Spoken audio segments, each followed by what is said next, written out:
Welcome to Redacted Tonight. This is the show where Americans in America covering American news are called foreign agents. The mainstream media talks about nothing but electoral politics, right? Well, we're the opposite. You come here for the real, uncut, pure, high-octane shit, straight up the nose, right, or a booty bump. I thought now would be a good time to go through two massive leaks that have received a near media blackout. And yet again, leaks reveal the reality behind our empire. The blue leaks about police departments across the country, they came out, and the Syria PR leaks about the PR companies trying to create regime change in Syria. Let's start out by taking a leak on the police. I said that right. Known as the Blue Leaks, thousands of documents reveal corruption, wrongdoing, and incompetence by American police departments and the Department of Homeland Security, DHS. Some documents show police agencies, including DHS, share thinly sourced conspiracy theories as if they are truth. For example, Homeland Security's Office of Intelligence and Analysis circulated a tweet to law enforcement agencies across the country reporting that Antifa was stashing bricks to fuel protests. As Mainer magazine later reported, the original source of the information was a pro-Trump biker who called himself the Wolfman and previously spread conspiracy theories online. So the Wolfman can just tweet that dudes are preparing to hit cops with bricks, and that's all it takes? God damn it, I've been tweeting true shit for years and it never gets a national police bulletin. What the fuck do I have to do to get an overinflated impact on society? Dress up like a biker and start going by Squirrel Boy? I'll do it. I don't give a shit.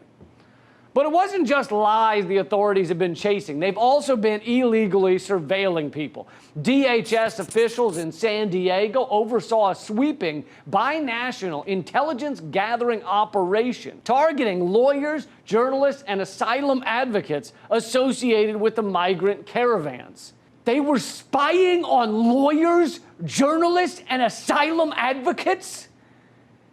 Look, I know nowadays we just assume our government is breaking the law and completely ignoring any constitutional rights we naively thought we had. I realize we all take that for granted now, but can you just for a second pretend to be outraged with me? Just humor me, okay? Great, thanks. They were spying on lawyers, journalists, and asylum advocates? I know, right? You're as shocked as I am.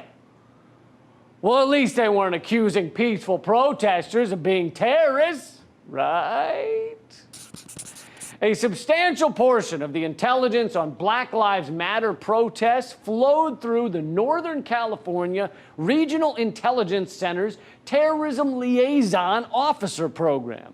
The Terror Info Program became a clearinghouse for information on upcoming demonstrations. Yeah, we're not calling you terrorists. We're just putting all the information about your peaceful demonstration in the Terror Info Program.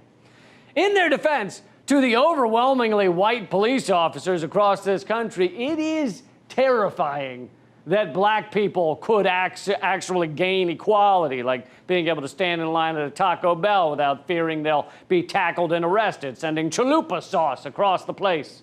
White cops shudder at the thought. Let's cover one more from the Blue Leaks. Amid terror warnings, a railroad industry group passed intel on environmental journalists to the cops and made the cops think the journalists were linked to terrorism. And there was extensive communication between private industry and public law enforcement, allowing the industry to influence law enforcement and national security policy. Basically, corporations are not only guiding law enforcement, they're also tricking them into thinking a standard environmental journalist is a fucking terrorist. Yeah, the 24-year-old blogger with the acne problem, he's the true terrorist. Not the corporate CEOs who mourn as much for the people they blew up in Wheeling, West Virginia with a bomb train as a race car driver mourns the flies splattered across his windshield during a race. There's a ton more in the Blue Leaks that I don't have time to get into, but seeing as the mainstream media is scared to death you'll read them, you should totally not read them.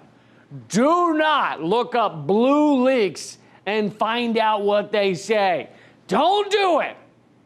Okay, next up, you might recall that throughout our attacks on Syria, the mainstream media told Americans that a bunch of awesome rebels were fighting for their freedom and the U.S. was just helping them out. Now, when that was going on, I don't know about you, but I was thinking everything the corporate media is telling us is just absolutely true. They would never lie to us about this. Sure, they'd lie about everything else, no doubt, no doubt, but this right here, they're totally telling it like it is because they just want to help the poor people in Syria. All the other times, total shitheads. But when it comes to Syrians, they are basically Oscar Schindler, no doubt. Alas, I was wrong. The Grayzone has been reporting on a new leak of hundreds of documents that show Western government-funded intelligence cutouts trained and funded Syrian opposition leaders, planted stories in media outlets from BBC to Al Jazeera, and ran a cadre of journalists. UK government contractors developed an advanced infrastructure of propaganda to stimulate support in the West for Syria's political and armed opposition. That's right, government contractors.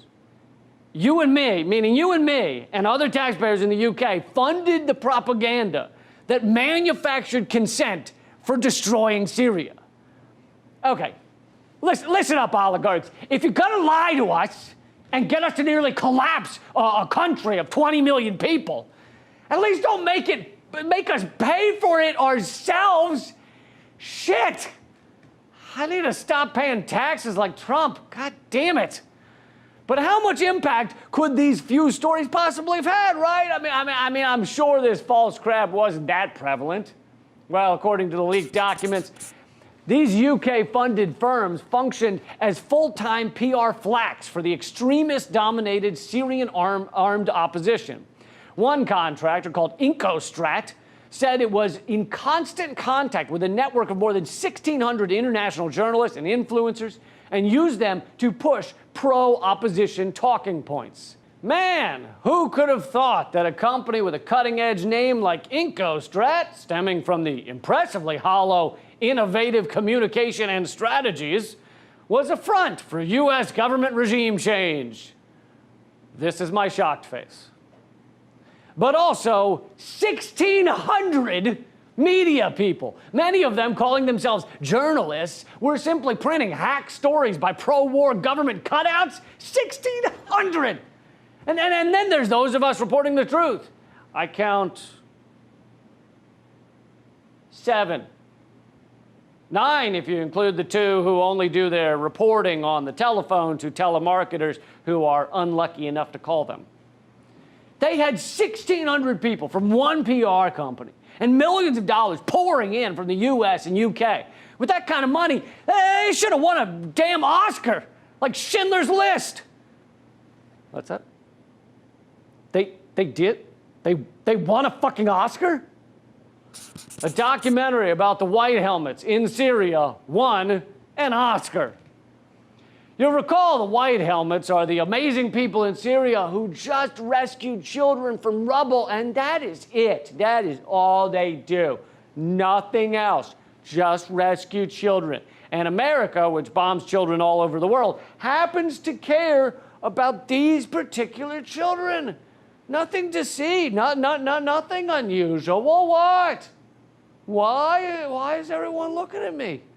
We just really like Syrian children. They're awesome. Have you ever? They're so cool, and they all breakdance really well. I don't even know why.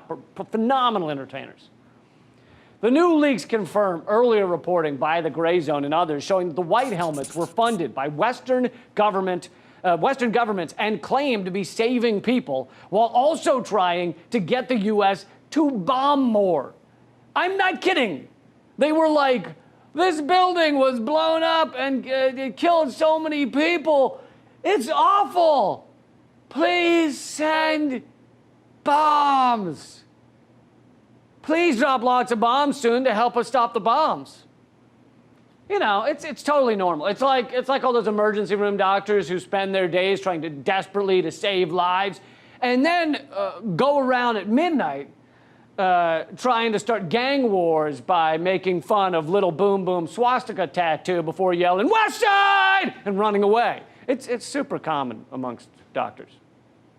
The White Helmets were founded in collaboration with USAID's Office of Transitional Initiatives, the wing that has promoted regime change around the world, and have been provided with $23 million in funding from the department. So the U.S. helped create the war, helped create the destruction, created the so-called heroes, created the award-winning documentary about the heroes, and created the news reports about the documentary about the heroes. Man, this isn't just wag the dog. This is wag the whole fucking kennel and the buildings next to the kennel and everything down the street in the city, the whole city. And putting further flesh on the dog bone, the leaked documents also show another Western contractor, ARK, admitted that it sought to whitewash Syria's armed opposition, which had been largely dominated by Salafi jihadists, by softening the FSA image. Yes, taking terrorists who sometimes behead innocent people in the streets and softening their image. It does sound like their image needs a little softening. Terrorists often need just a bit of smoothing over before you bring them home to meet your parents. Despite being great lovers, the bayonet often digs into your thigh during snuggle time. But those PR companies didn't stop at creating false stories. U.S. and European contractors trained and advised Syrian opposition leaders at all levels, from young media activists to heads of the parallel government in exile. They helped create the government in exile. I wish I could get into everything the leak showed, but the main point is, at every level, the catastrophic events in Syria have been stage managed by the US, UK, and Western-backed PR firms trying to create regime change, trying to create a failed state thousands of miles away from your average Americans and Brits, good people who don't even understand what's being done in their names, our names. And sadly, even many of the somewhat independent media, who are often adversarial to the US government talking points on some things, even they fell hook, line, and sinker for this garbage. My rule of thumb, anytime you see the US government say they care about human beings, you know some awful shit is going down. Coming to you from Washington, D.C., the belly of the beast, this is Redacted Tonight.